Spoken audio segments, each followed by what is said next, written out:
말씀을 통해 여러분 가운데 있는 모든 문제들이 근본적으로 해결될 수 있는 은혜가 있기를 바랍니다.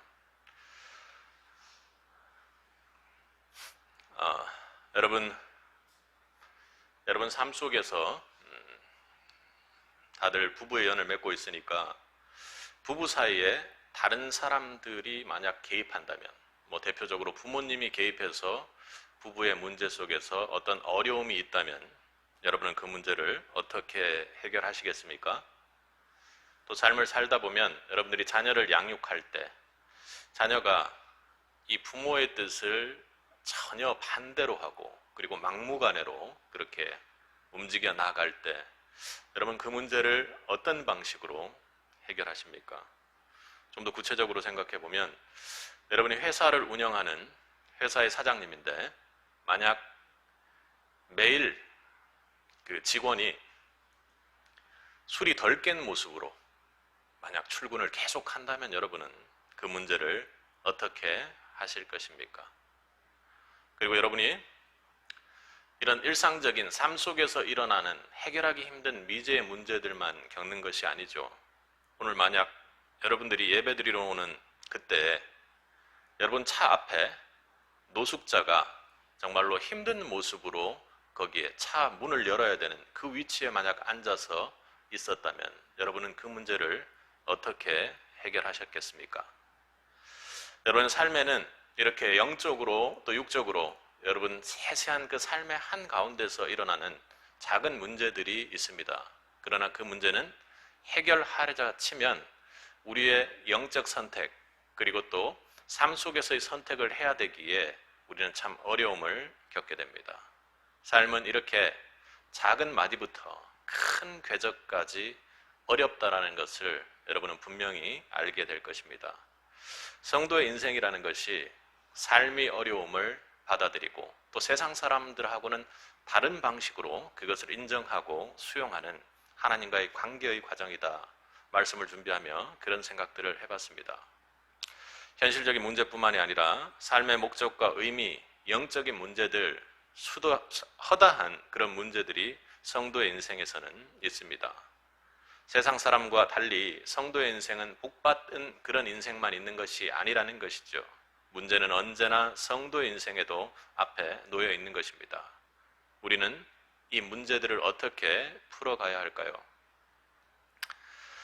오늘 주님 말씀을 통해 이 문제가 근본적으로 해결될 수 있기를 바랍니다. 아담과 하와는 하나님의 말씀을 어기고 선악과를 따먹고 범죄하게 되죠. 범죄함으로 말미암아 인류는 많은 문제를 직면하게 됩니다. 하나님과의 관계가 깨어져서 문제가 생기는 것이죠. 하나님의 낯을 피하여 동산 나무 사이에 숨게 됩니다. 한 번도 있었던 일이 아니죠. 그리고 자신의 내면과의 관계가 깨어져서 말 그대로 그의 입술에서 나오는 것이 과거의 찬송과 찬양, 아름다운 소리가 아니라 정말 인간의 육신의 욕심과 이기적인 욕심을 통해서 나오는 말들이 자연스레 나옵니다. 그래서 수치심이 생기게 되고 그리고 하나님을 뛰어넘을 수밖에 없는 교만이 생기게 되며 그리고 그 돕는 배필이라고 했던 그 사람보다 내가 더 낫다라는 비교의식 그리고 또 열등감과 같은 그런 문제들이 우리 안에 들어오게 되었습니다. 그리고 이웃과의 관계가 깨어지고 부부 속에서도 부부가 원망의 대상이 되는 일들이 발생했죠. 또 환경적으로도 너무 어렵게 됩니다. 죄의 유혹은 별것 아닌 것 같았지만 그 문제를 잘못 해결하자 정말로 큰 비참한 결과가 나타났던 것이죠. 인간이 보기에 참 좋았더라가 아니라 문제 덩어리로 그렇게 바뀌게 된 것입니다. 이 심각한 문제를 아담과 하와는 어떻게 해결하려고 했습니까? 그는 무화과 나무 잎을 엮어서 치마로 삼아 자신의 그 수치와 부끄러움을 가려버립니다. 동산 나무 뒤에 숨습니다. 현대를 살아가는 사람들도 이러한 세상적인 것들로 무언가 문제를 가려보려고 하지요. 자신의 명예나 권력이나 자신의 직업으로도 가려보려고 합니다. 자신의 지식으로도 가려보려고 하죠. 그리고 여행이나 노래나 그리고 소설을 읽는다거나 운동 등등을 통해서 이 문제를 근본적으로 해결할 것처럼 그렇게 생각합니다. 하지만 그것은 있는 것이요 임시 방편인 것입니다.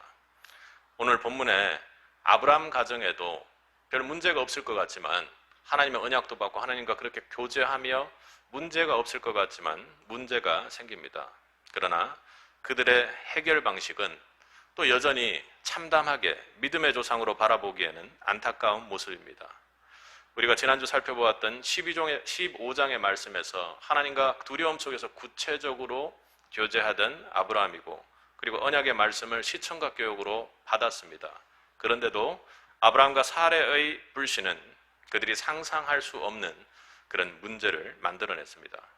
하나님이 아브라함과 사레에게 아들을 줄 것이고 하늘의 별과 같고 바다의 모래처럼 많게 했다고 약속해 주셨으나 시간이 지나도 태기가 전혀 없자 그들은 자신의 육체가 점점 쇠하는 것을 또 바라보게 되었던 것이죠.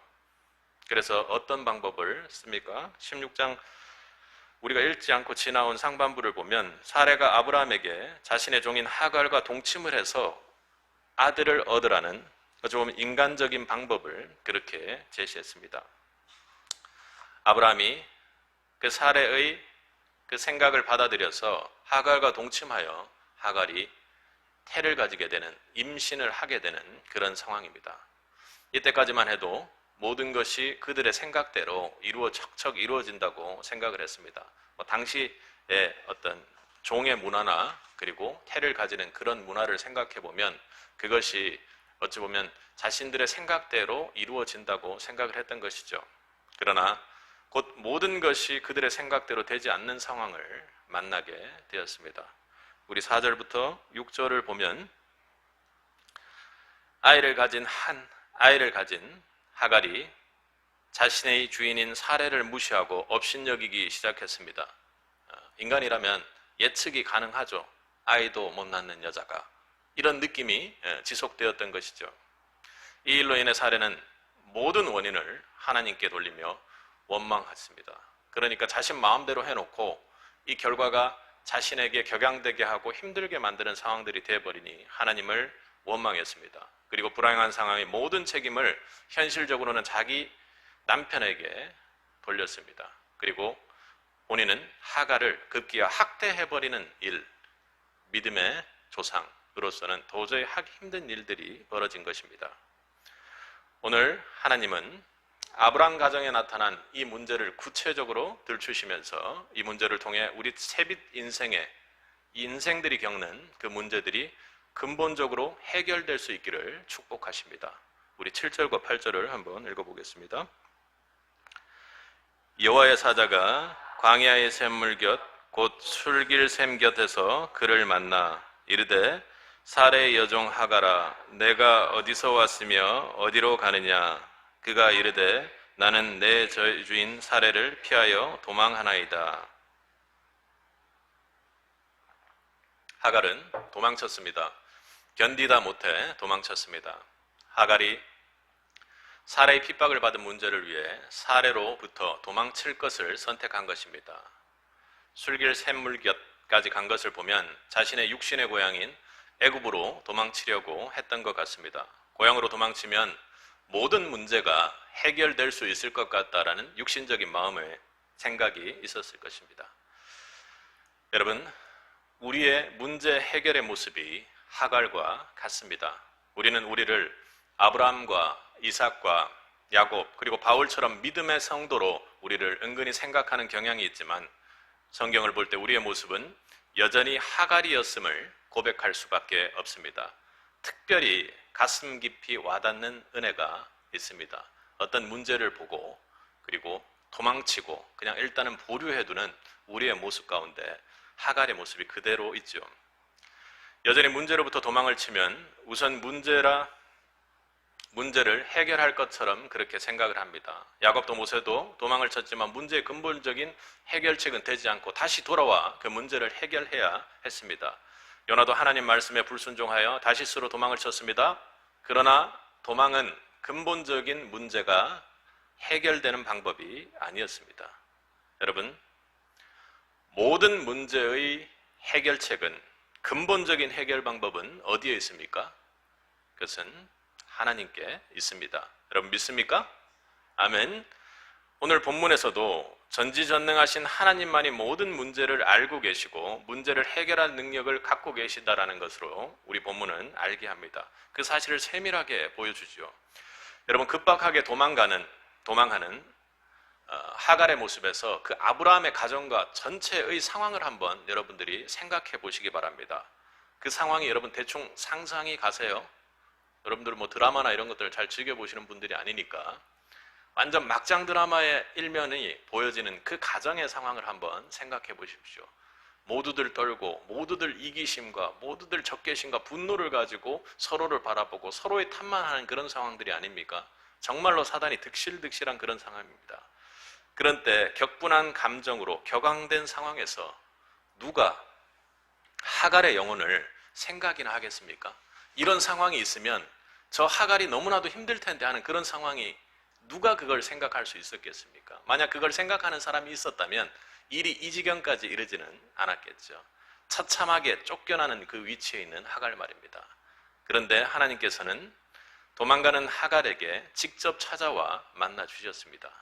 그분은 하갈의 모든 고통을 정확히 알고 계셨기 때문입니다. 그녀가 어떻게 이용을 당했으며 어떻게 쫓겨나게 됐는지, 그녀의 입장에서 그녀가 어떤 마음을 가지고 울분을 가지고 있는지를 정확히 다 아셨습니다. 세세히 잘 아셨던 것이죠. 악마가 디테일에 강하다 하지만 그보다 더 세밀한 분이 하나님이십니다.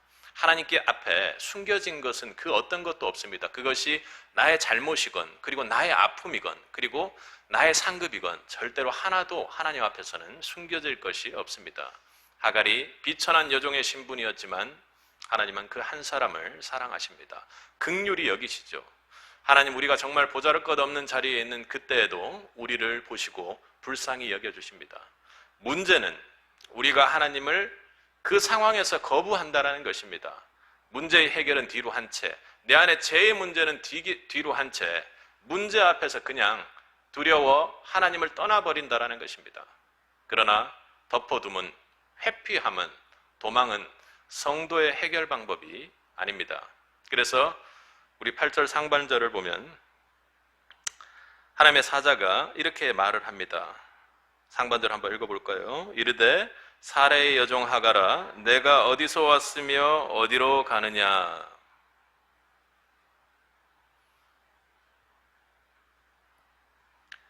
아담과 하와가 범죄 후에 숨었을 때와 비슷한 질문을 그렇게 던지십니다. 여러분, 하나님의 이 질문의 뜻은 무엇입니까? 무엇인가요? 너는 대체 문제 해결할 능력도 없으면서 어디서 와서 지금 어디로 가고 있는가 하고 하갈의 분주함을 물어보시는 것입니다. 하갈에게는 오늘 본문을 통해 문제를 해결할 능력이 없다라는 것을 우리는 알아야 합니다. 나에게는 문제 해결 능력이 없다고 하나님께 고백하는 여러분의 고백과 기도, 그 기도를 하나님께서 들으시는 것입니다. 하나님께서 오늘 여러분에게 묻습니다. 오늘 여러분 가진 문제 앞에서 지금 여러분은 어디서 와서 어디로 가고 있냐고 말입니다.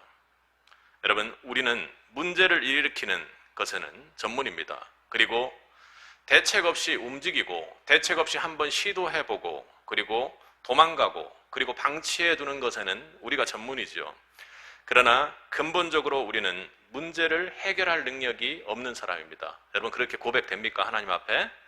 아담과 하와가 에덴 동산에서 선악과를 따먹었습니다. 전적으로 타락하게 되었습니다. 비참한 죄인의 모습이 되었습니다. 그래서 죄에 대해서는 어떻게 스스로를 구원할 수 없는 전적으로 무능력한 자가 되었던 것입니다. 인류의 거대한 죄의 문제를 만들었지만 그것은 스스로 해결할 수가 없었던 것이죠. 하나님이 그들에게 직접 찾아오셔서 그제서야 예수님의 십자가를 통해서 해결할 수 있었던 것입니다. 아브라함도 그랬습니다. 애굽에 내려가서 아내를 누이라고 거짓말했을 때 그때 위기에 빠졌죠. 하지만 그는 스스로 해결할 능력이 없었습니다. 하나님이 오셔서 직접 살려주시는 그 광경이 나타나야만 가능한 것입니다. 하나님의 섭리와 꿈의 역사, 그런 것들이 있어야만 가능했던 일이죠. 아브라함이 절대로 사례를 구원해낼 수 없는 그런 상황이었습니다. 오늘 본문에서도 그것을 정확히 보여주고 있죠. 아브라함과 사례가 지금 하갈을 통해 심각한 문제를 만들었지만 이거 해결할 능력이 있습니까? 하나님이 찾아오셔서 해결해 주셔야만 해결이 가능한 것입니다. 주님, 나는 아무것도 할 수 없습니다.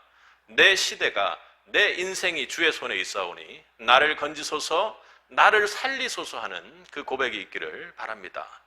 누구든지 하나님의 손으로만 문제의 해결을 받습니다. 우리 문제에 대한 근본적인 해결은 하나님의 능력으로만 가능한 것이죠. 우리의 가장 근본적인 문제 해결은 하나님의 놀라운 지혜, 하나님의 놀라운 능력이 집약된 십자가의 능력으로만 이루어지는 것이 아닙니까? 그러므로 구원의 길이며 응답의 길, 오직 유일한 십자가의 길만이 있을 뿐입니다. 십자가는 인간에게 주어진 가장 근본적인 문제를 해결할 수 있는 유일한 길임을 믿습니다. 십자가를 통해 문제를 해결하는 성도는 문제 앞에 피하지 않고 담대합니다. 왜요? 이미 주님께서 승리를 이루어 주셨기 때문입니다. 인간의 공로로, 선으로, 학식으로, 명예로, 돈으로, 권력으로 얻은 것이 아닙니다. 오직 십자가에 담긴 하나님의 지혜, 복음을 믿음으로 구원받고 믿음으로 모든 문제를 해결받습니다. 그러므로 누구든지 십자가 밑에 나오기만 하면 문제의 해결을 받습니다.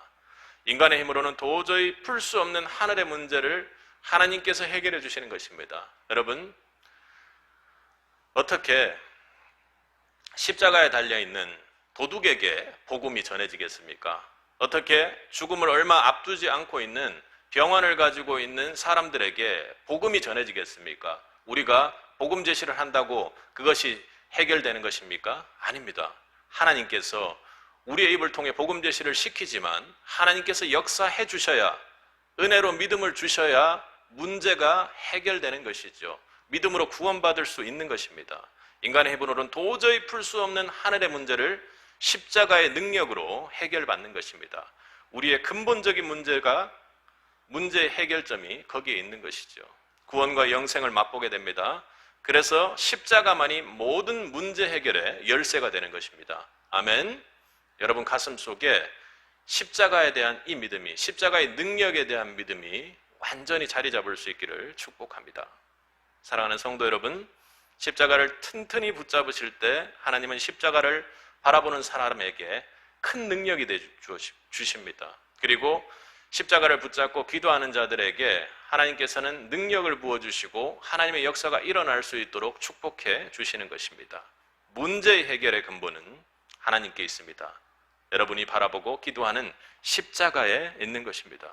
십자가의 능력으로 우리 모두가 가지고 있는 근본적인 모든 문제들이 해결받는 은혜가 있기를 간절히 소망합니다. 하나님은 오늘 본문을 통해 참 해결을 위한 우리에게 내가 있다 하는 것 외에 구체적인 방법을 알려주십니다. 우리 16장 9절을 한번 읽어보도록 하겠습니다. 함께 읽겠습니다. 여호와의 사자가 그에게 이르되 내 여주인에게로 돌아가서 그 수하에 복종하라.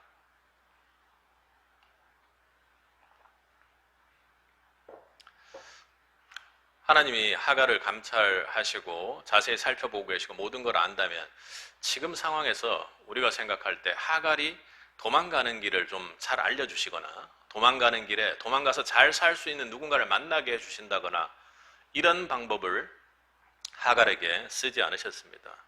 하나님은 하갈에게 도망이 지금의 해결 방법이 아니라는 것을 알려주셨습니다. 그리고 참 해결 방법을 구체적으로 말씀해 주셨죠. 내 여주인에게로 돌아가서 그 수하에 복종하라. 복종하라는 것입니다.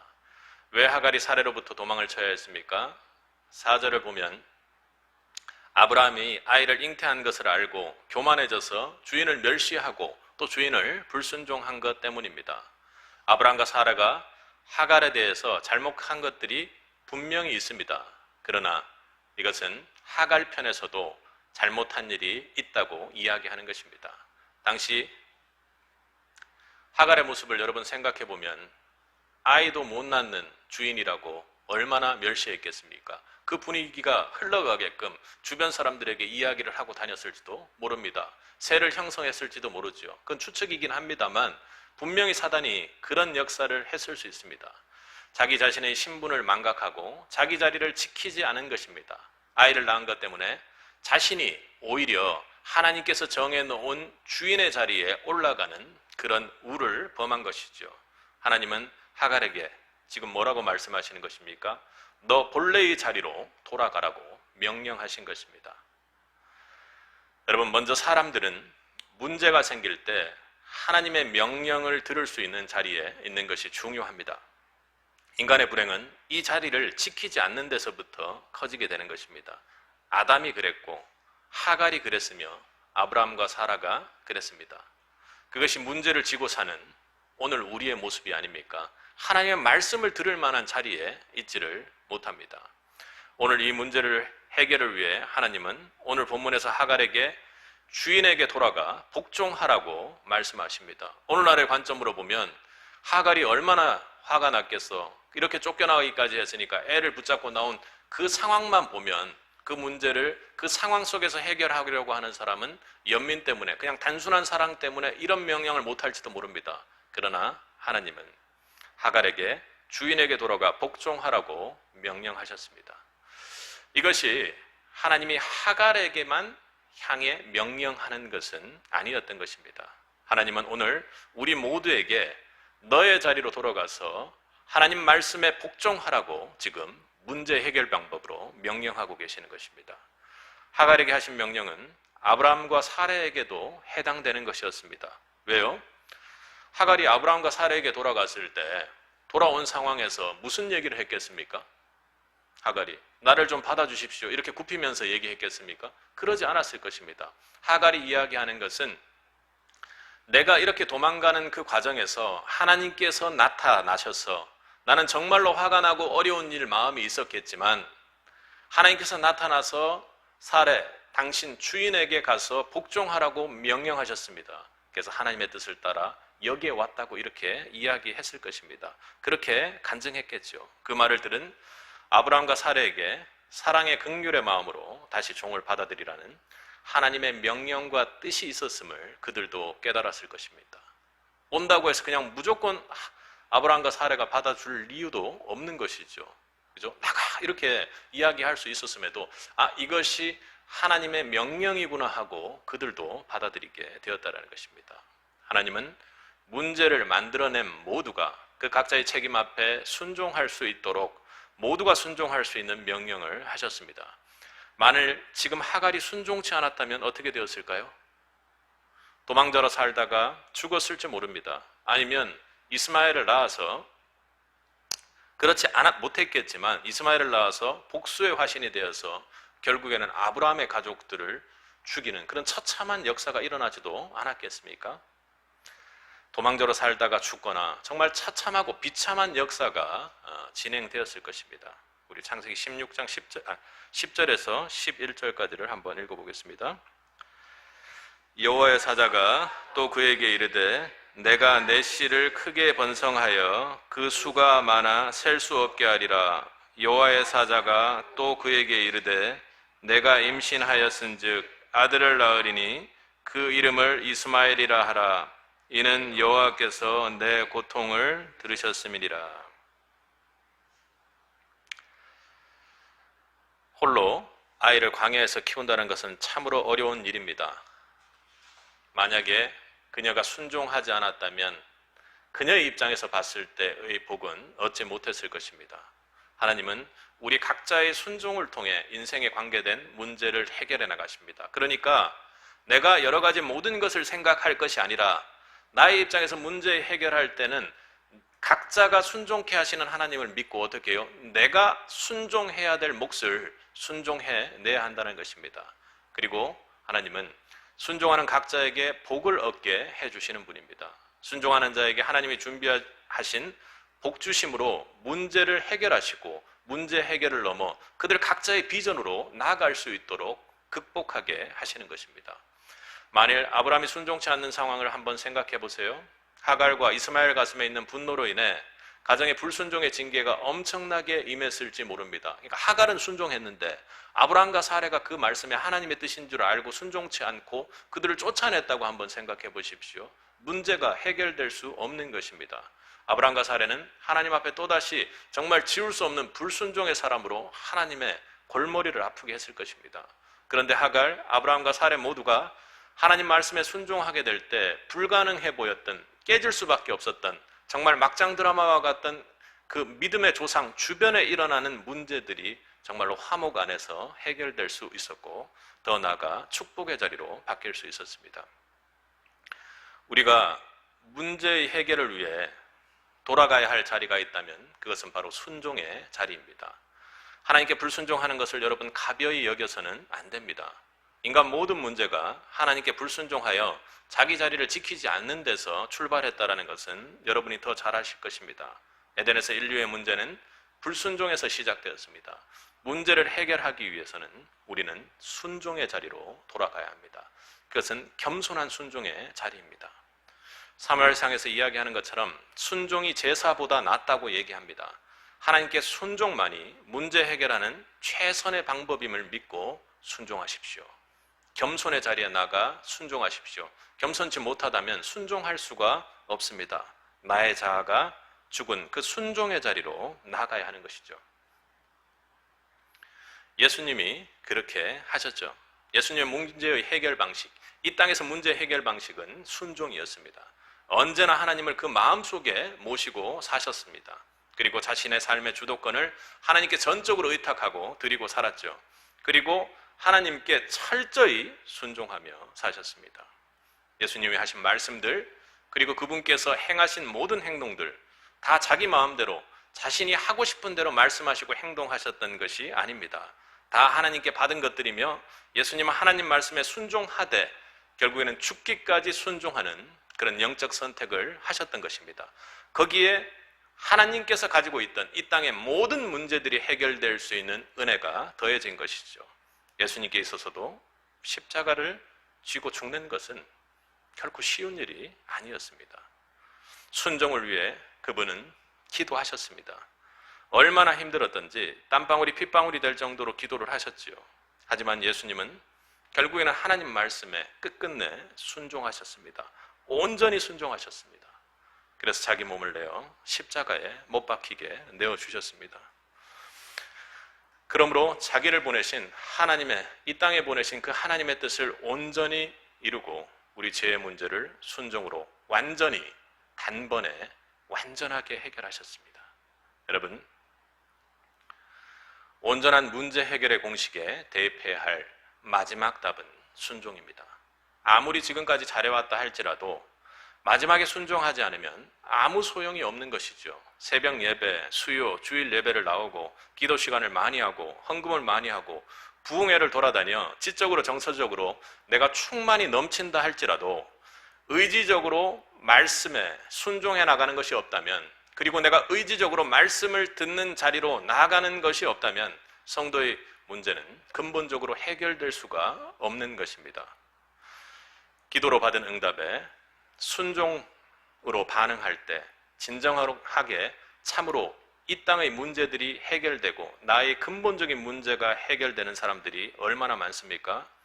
우리가 문제가 있을 때 어떻게 합니까? 기도합니다. 하나님께서 해결해 주실 것이라고 믿습니다 하고 외칩니다.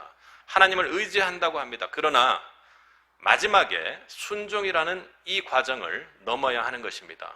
이 순종의 과정을 잘 넘지 못한다면 성도로서 가지고 있는 문제를 절대로 해결할 수 없으며 매번 믿지 않는 자들과 똑같은 문제로 고민하고 힘들어하고 두려워하게 되는 것입니다. 우리의 문제가 해결되고 있지 않다면 여러분, 나의 순종을 살펴보시기 바랍니다. 삶의 문제뿐만 아니라 구원의 문제, 그리고 정말로 우리의 믿지 않는 부모들, 그리고 믿지 않는 가정에 가까운 사람들의 어떤 믿음에 반하는 그런 행동들 가운데 우리가 어떻게 반응하고 있는지 말입니다. 하나님은 성도의 순종을 통해 문제 해결의 응답을 허락하십니다. 하나님은 우리에게 문제를 해결할 수 있는 방법을 알려주셨고 이미 그 길을 보여주셨습니다. 사울은 이 순종의 문제를 해결하지 못해 안타까운 비운의 왕으로 남게 되었습니다. 그러니까 참으로 답답한 것은 우리가 순종하지 않고 살면 하나님께서 단박에 징계하시고 없애버리고 심판하시는 것이 아니라 사울이 그랬던 것처럼 순종하지 않은 상태에서도 이 땅에서 하나님께 허락하셨던 축복, 하나님께서 허락하셨던 그 직분이 참으로 유지되는 과정이 있다라는 것입니다. 하나님께서 그 기회를 주실 때 여러분 모두가 순종의 자리로 나가야 합니다. 왕이 여호와의 말씀을 버렸으므로 여호와께서도 왕을 버려 왕이 되지 못하게 하셨나이다. 이런 문제가 있으면 안 되겠죠. 무서운 말씀입니다. 우리는 문제 해결의 마지막 공식인 순종까지 통과해야 하는 것입니다. 사울은 왕이었지만 우리는 각자 가정의 영적 가장이고 우리는 가정을 이루고 있으며 각 공동체에서 여러분에게 맡겨진 직분들이 있지 않습니까? 그 자리에 하나님께 순종하지 않았으므로 하나님께서 누구를 버려 누구를 그 자리에 있지 않게 했다고 하나님께서 마음먹고 계시다면 여러분 어떻게 해야 할 것입니까? 우리는 문제 해결의 마지막 공식인 순종까지 통과해야만 하는 것입니다. 그래야만 하나님이 우리의 삶에 역사하십니다. 그래야만 성도의 인생의 문제가 해결되는 것입니다. 그 은혜가 있길 우리 세빛 가운데 하나님께서 은혜 주시기를 간절히 바랍니다. 하갈이 순종한 이후의 모습은 어땠습니까? 우리 13절에서 15절까지를 한번 읽어보도록 하겠습니다. 하갈이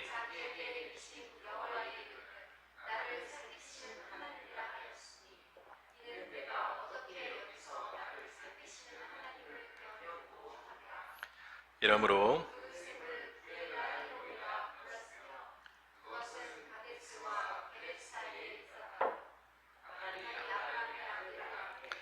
아브라함이 하갈을 낳은 그 아들을 이름하여 이스마엘이라 하였더라. 문제를 일으킨 당사자들이 하나님 말씀에 순종하게 될 때 하나님 문제 해결 방식으로 나타내는 모습이 13절에서 15절까지 나타나는 것입니다. 문제만 없애는 것이 아니라 하갈로 이 힘든 상황이니까 너 여기 들어와서 살아. 어려움을 해결해 줄게. 그리고 너희들은 참아. 그렇게 해서 화목하게 그냥 살아. 이렇게 하는 것, 그것을 넘어서 문제만 없애는 것이 아니라 더한 것을 우리에게 선물로 더해 주신다라는 것입니다. 하나님의 명령을 받은 하갈은 자신의 모든 것을 알고 문제 해결 방법을 알려주신 하나님께 감사하여 감찰하시는 하나님이라고 그렇게 찬양한 후 그의 본래의 자리로 돌아갔습니다. 아브라함도 명령에 순종해서 하갈을 받아들였죠. 그리고 오늘 본문대로 하갈이 낳은 아들 이스마엘을 보게 되었습니다. 이것이 인간적인 생각으로 복이냐 잘못된 것이냐 이런 것을 생각하는 것이 아니라 하나님께서 하갈을 감찰하시고 그 고통을 들으시며 그 생명을 이어가게 했다는 하나님 복이 하갈에게 임했던 것이죠. 하나님은 우리의 순종을 통해 문제 해결을 넘어 우리 각자와 공동체를 섭리해 주시는 하나님입니다. 그러니까 하나님에게만 있는 유일한 용어입니다. 섭리가. 제가 섭리한다거나 누군가가 섭리한다거나 사람이 만나서 섭리할 수 있는 것이 아니라 지금 이스마엘이 태어난 것이 우리에게는 어찌 보면 믿는 자 입장에서는 안 좋게 되고 이슬람을 나중에 만들어가지고 어떻게 되고 막 이런 어떤 생각을 할 것이 아니라 하나님께서 섭리하신 그 부분을 믿고 우리는 따르는 것입니다. 새롭고 놀랍고 큰 섭리를 이루어 주십니다. 이것이 하나님 문제의 해결 방식이죠. 문제만 사라지게 하는 것이 아니라 이를 넘어 순종하는 각자에게 하나님이 함께 일하고 계심을 알려주십니다.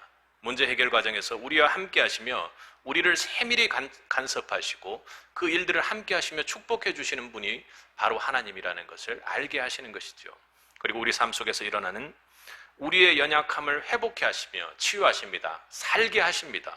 그저 순종했을 뿐인데 하나님이 이 순종을 통해 하나님이 예비하시고 준비하신 놀라운 축복을 섭리해 주시는 것입니다. 그리고 더욱 기쁨으로 우리가 살아날 수 있도록 해주시는 것입니다. 내가 그렇게 비참한 모습으로 도망자의 인생이 아니구나. 하나님께서 나를 감찰하시는구나. 내가 아는 것보다 더욱더 세밀하게 하나님께서 나를 보고 계시는구나. 그 하나님을 만나니 그래, 그 하나님을 붙잡고 어떻게 해서든지 내가 살아가야겠구나 하고 하나님 앞에 나아가는 것입니다. 하나님의 놀라운 섭리를 보게 하시고 그 크신 하나님을 보게 하는 것입니다. 그래서 하갈뿐만 아니라 아브라함과 사레 입장에서도 믿음으로 견딜 수 있는 힘이 되었던 것입니다. 우리의 삶의 순종이 어려울지라도 문제의 근본적 해결을 바라는 성도라면 순종해야 함을 배우게 됩니다. 어려울지라도 말입니다. 오늘 본문은 우리에게 그런 생각을 하게 해요. 삶 속에서 순종이 얼마나 어려운 위치에서 나타나는지를 보게 합니다. 하나님의 순종이 말입니다. 오늘 문제를 일으킨 두 당사자들이 하나님의 말씀을 순종할 때 얼마나 많은 갈등과 주저함이 있었을까요? 여러분 삶 속에서 이런 일이 일어난다면 절대로 하갈을 오게 하거나 아니면 하갈 입장에서 있었다면 다시 아브라함과 사레를 찾아간다가 이런 일 보통 잘 없습니다. 이 정도까지 갔을 때 말입니다. 하갈 쪽에서는 어떻겠습니까? 절대 못한다고, 내 아들을 절대 뺏기지 못한다고 이러면서 분을 내면서 애도 못 낳는 사람이 나에게 그딴 식으로 대하고 막 그런 식으로 분을 내지 않았겠습니까? 그리고 조금 마음 다른 편에는 내가 돌아간다고 해서 저쪽에서 받아주겠어? 이런 생각을 하지 않았겠습니까? 나는 다시 핍박받으면서 살고 싶지 않아, 학대받고 싶지 않아, 이러지 않았겠습니까? 정말로 어려운 선택을 한 것이죠.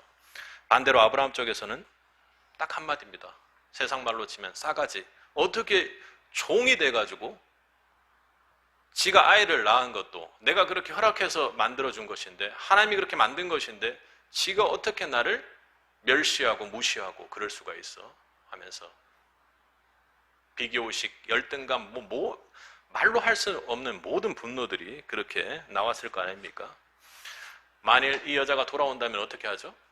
이거 받아줘야 되나? 분명히 그런 상황이 있었을 겁니다. 하갈이 하나님을 간증을 했을지라도 내가 이거 받아줘야 돼. 하나님 말씀하시니까 바로 받아야겠구나. 인간의 감정이 그렇게 보통 그렇게 쉽게 사라지지 않죠. 돌아온다면 얘가 날 다시 무시하는 거 아닐까? 이런 생각 안 했겠습니까? 또 갈등 없이 살 수가 있을까라는 생각에 그렇게 사로잡혔을 것입니다. 이런 생각들이, 이런 인간적인 생각들이 순종을 방해하고 순종을 두렵게 만드는 것입니다. 거기에는 하나님의 섭리가 절대로 나타날 수 없는 것이죠. 그런데 두 당사자들이 하나님의 말씀에 순종하게 될 때 그런 걱정은 깨끗하게 사라졌습니다.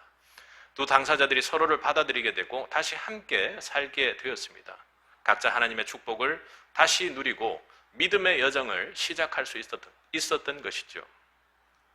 하나님이 우리가 말씀에 순종할 때 하나님께서는 그 순종 가운데 섭리해 주시는 분입니다. 하나님은 우리가 생각하는 현실적인 문제를 걷어내 주시는 분이죠.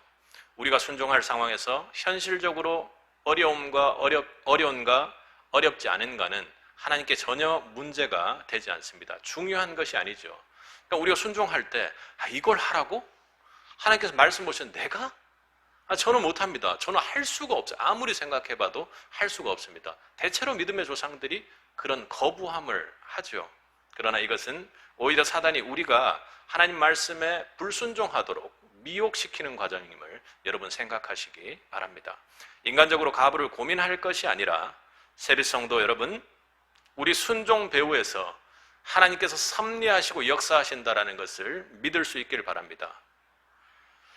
하나님의 섭리를 믿음으로 여러분은 순종해 나갈 수 있기를 하나님께서 지금 강권하고 계십니다. 불가능해서 순종치 못하는 것이 아니라 여러분, 순종하지 않기에 불가능한 삶이 일어나는 것입니다. 하나님의 섭리를 통해 아브라함과 사레가 하갈을 받아들이도록 하나님께서 긍휼의 마음을 부어주셨습니다. 도저히 인간적인 상상으로는 불가능한 일이에요. 도망자의 길을 선택했던 울분의 하갈도 정말로 견디기 힘들어서 그 태중에 있는 여인이 그렇게 광야까지 뛰쳐나왔던 그 상황인데 하나님은 믿음을 갖고 담대히 순종의 발을 하갈이 내디딜 수 있도록 돌아서게 했던 것이죠. 하나님은 순종하는 자들에게 하나님의 선하심을 나타내는 분입니다. 하나님은 불순종하는 인간들에게도 때로는 먼저 선한 섭리를 나타내 주시는데, 이렇게 성도가 하나님 말씀에 정말 죽기까지 순종하는 모습을 보여나간다면 하나님께서 더 큰 섭리로 역사해 주시지 않겠습니까? 성도의 순종은 하나님의 섭리를 믿는다는 믿음의 가장 격렬한 고백입니다. 격앙된 감정으로 쉽지 않습니다. 그러나 하나님의 섭리를 믿고 순종해 나가시기 바랍니다. 우리의 순종을 두렵게 하는 것은 내가 하나님 말씀에 순종할 때 과연 하나님이 도와주실까 하는 그런 의심 아닙니까? 인간적인 가능성을 타진합니다. 생각합니다. 염려합니다. 그러나 여러분, 그렇게 될 때 절대로 순종할 수 없습니다. 그러나 하나님이 여러분을 섭리하신다는 것, 여러분의 순종까지도 그 모든 어려운 상황들을 바꾸어 주신다는 걸 믿고 그 섭리를 믿고 순종할 수 있는 것입니다. 우리가 말씀에 순종하여 손과 발을 내디디면 하나님은 반드시 섭리를 통해 도와주십니다. 여러분, 이때 겸손함으로 순종하십시오. 절대로 머리를 써서는 안 됩니다. 머리 쓰는 것이 아니라 하나님께서 나에게 내려주시는 말씀, 돌아가서 네 자리에서 복종하라 했을 때 그 말씀에 어려움이 있는 것 하나님께서 아십니다. 감정적으로 격양돼서 무언가를 해결할 수 없다는 거 하나님께서 아세요. 그런데 나를 사랑하사 자기 아들을 아끼지 않고 내어주신 그 하나님께서 우리에게 더 큰 것으로, 더 좋은 것으로 섭리해 주시지 않겠습니까? 여러분이 겸손으로 순종할 때 홍해가 갈라집니다. 내 앞에 정말 산처럼 있던 그 여리고성이 무너지는 것입니다. 내가 순종의 발을 내디딜 때 하갈과 같은 우리가 하나님의 축복으로 믿음의 대를 이어갈 수 있는 그 은혜의 축복이 하나님의 섭리 가운데 일어날 줄 믿습니다. 아멘. 여러분, 요한복음 2장 혼인잔치집 비유를 기억하시죠? 혼인잔치집 말씀을 기억하시죠? 혼인잔치집에 포도주가 떨어졌습니다. 여러분, 이 문제를 어떻게 해결해야 합니까? 빨리 포도주를 구해라. 무슨 수를 써서라도 이 잔치에 포도주가 없으면 안 된다고 동분서주하며 난리를 치지 않겠습니까? 그렇게 소리치며 이리저리 뛰었다고 생각해 보십시오. 이 집은 이 집의 문제를 해결받지 못했을 것입니다. 어디 가서 그 큰 잔치에 필요한 포도주를 실제로 구할 수가 있겠습니까? 이 집의 문제를, 이 집이 그 문제를 해결받을 수 있었던 이유는 무엇입니까? 여러분, 바로 그 잔치집에 예수님이 계셨기 때문입니다. 예수님께 이 문제 해결의 주도권을 드렸기 때문입니다. 오늘 우리가, 우리 가정에, 우리의 구원의 문제가, 우리의 삶 속에 일어나는 문제가 근본적으로 해결되지 않는 이유가 내 안에 예수님이 없기 때문입니다. 내 문제 안에, 내 삶 가운데 예수님의 주도권이 떨어져 있기 때문이죠. 이 시대 크리스찬이라 하는 사람들이 예수님을 자기 삶 속에 모셔다 놓고 산다고 그렇게 고백합니다. 저는 예수님을 섬겨요. 예수님을 모십니다. 예수님 앞에 기도합니다. 예수님을 사랑합니다. 그렇게 고백합니다. 그러나 내 삶의 문제 해결권은 나에게 여전히 일부 남아있는 것을 보게 됩니다. 문제 해결의 전적인 주도권을 주님께 드리지 않는 것이죠. 당신은 여기 가만히 있으라고. 주님, 제가 섬기는 분이니까 여기 가만히 앉아 계세요. 그러다가 내가 도저히 안 될 것 같으면 SOS 콜을 주님께 하겠습니다. 그냥 도와만 달라고 내 삶의 문제를 해결할 수 있는 주도권을 예수님 앞에 드리지 못한다는 것입니다. 이것이 대부분의 크리스찬들이 문제를 해결해내지 못하고 삶 속에서 주님의 능력이 나타나지 못하고 부활의 능력이 나타나지 못하는 이유가 바로 거기에 있는 것입니다. 그러나 그 혼인잔치집에서 마리아는 포도주가 떨어지자마자 어떻게 했습니까? 그 주인집과 전혀 상관없는 예수님께 가 술이 떨어졌다고 보고했습니다. 그때 주님의 반응이 정말 시큰둥하고 좋지 못했습니다. 그러나 거기에 성을 내거나 현 상황이 이걸 이루어낼 수 없는 상황이구나 하고 그렇게 믿음으로 의심하지 않았습니다. 플랜 B, 플랜 C, 플랜 D를 세우고 이렇게 되는 것 아닌가 하고 염려하지 않았습니다. 분주하지 않았죠. 도리어 하인들에게 뭐라고 말합니까? 예수님이 너희에게 무슨 말씀을 하시든지 그대로 하라.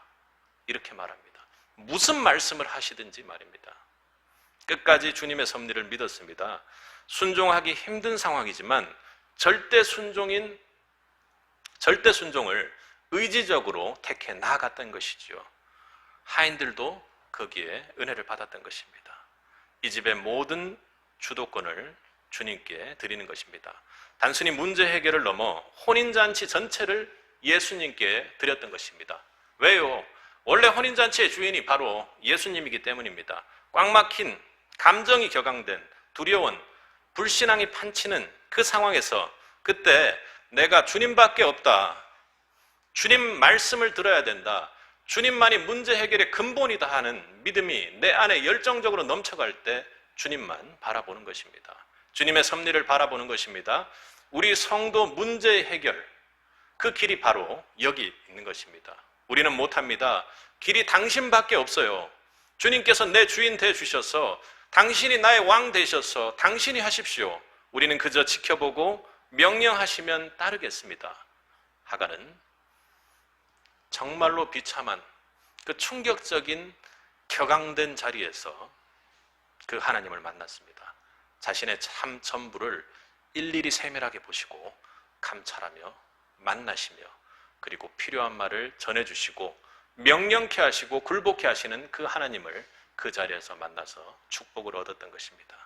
세배 성도 여러분, 우리 모두 나를 살피시는 하나님의 그 섭리를 믿고 담대함으로 순종해 나가 주의 예비하신 놀라운 축복을 누리며 그리고 비전을 성취해 나가는 우리 세빛이 되기를 주님의 이름으로 간절히 축원합니다. 함께 기도하겠습니다. 사랑과 은혜가 풍성하신 아버지 하나님 감사합니다. 우리 모두 정말 하갈과 같은 존재임을 오늘 말씀을 통해 봅니다. 내가 아브라함이고 믿음의 조상이며 그리고 요한이고 바울이고 정말 믿음으로 승리한 사람들이었음을 착각하고 살았습니다. 격양된 마음으로 문제 해결자 되시는 하나님을 바라보는 것이 아니라 정말로 강야든 무엇이든지 먼저 뛰쳐나가는 모습이 저희였음을 고백합니다. 주여, 저희를 긍휼히 여기시고 나타나셔서 말씀해 주사 우리를 굴복해 하여 주옵시고 그 말씀 가운데 우리 모두가 순종하여 나아갈 수 있도록 주님께서 역사하여 주옵소서. 함께해 주실 줄 믿사오며 예수님 이름으로 기도드렸습니다. 아멘.